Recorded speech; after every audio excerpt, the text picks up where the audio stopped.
మాంగళ్య ధారణ తర్వాత తలంబ్రాల వేడుక కూడా కన్నుల పండువగా జరిగింది.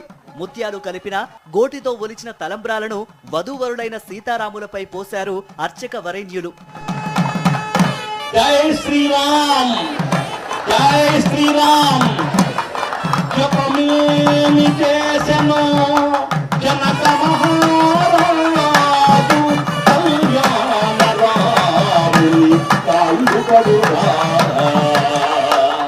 నోమేమి నోచెను రామని సీత, రామమూర్తికి తలంబ్రాలు పోయా.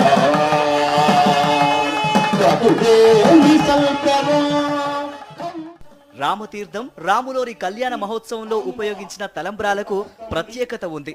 గడిచిన 3 నెలలుగా రాష్ట్ర వ్యాప్తంగా వివిధ ప్రాంతాల్లో భక్తులు గోటితో ఒలిచిన కోటి తలంబ్రాలను ఈ వేడుకలో వినియోగించారు. తలంబ్రాల కార్యక్రమం ముగిశాక స్వామి అమ్మవార్లకు తాత్కాలిక నివేదన అనంతరం బ్రహ్మముడి వేసి మంగళహారతి అందించారు. గోవింద గోవింద గోవింద గోవింద.